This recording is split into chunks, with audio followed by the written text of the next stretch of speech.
Wah, Syed Saddiq hadiahkan saving SSPN untuk anak-anak Bella Astilah di majlis pertunangan mereka.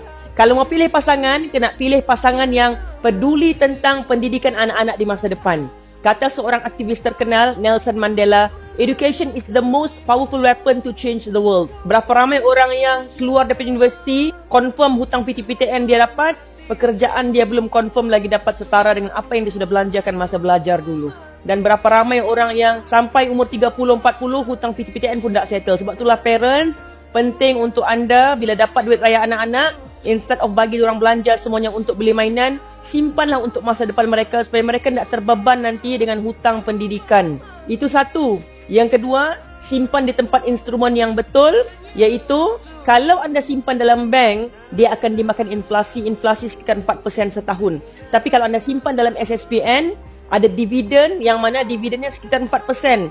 Jadi, dia boleh cover lah inflation. Dan ada satu tempat lagi yang anda boleh bukan setakat cover inflation, tapi dapat ekstra lagi kekayaan, iaitu simpan dalam emas. Sebab emas ni, return dia purata kenaikan emas per tahun sekitar 10%. Jadi kalau tolak inflation 4%, masih ada baki lagi yang menunjukkan saving anda ni untuk pendidikan anak-anak. Kalaupun pendidikan anak-anak punya kos nanti naik setelah 20 tahun, insya-Allah akan tetap cukup.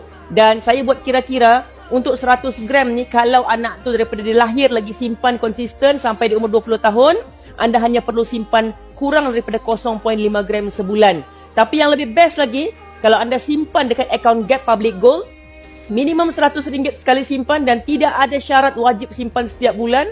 Yang penting, duit raya anak setahun sekali tu parking dalam akaun Gap, bekukan jadi emas, dan emas ni akan naik nilai dia. Seperti mana dulu harga 2024 saya beli 100 gram ni sekitar RM37,000, hari ni sudah lebih RM60,000. Kalau anda memulakan simpanan emas untuk pendidikan anak-anak, daripada duit raya anak-anak tu terguna untuk beli mainan dan yang tak sepatutnya, isi beg biru saya bantu anda. Mahu lebih banyak ilmu kewangan dan bisnes? Follow Rapapat.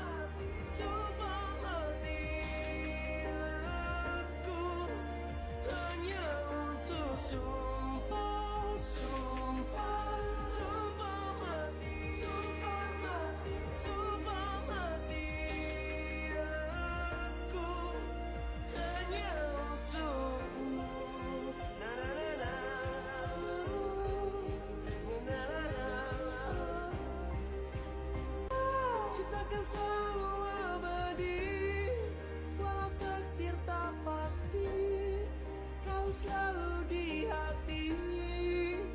Cinta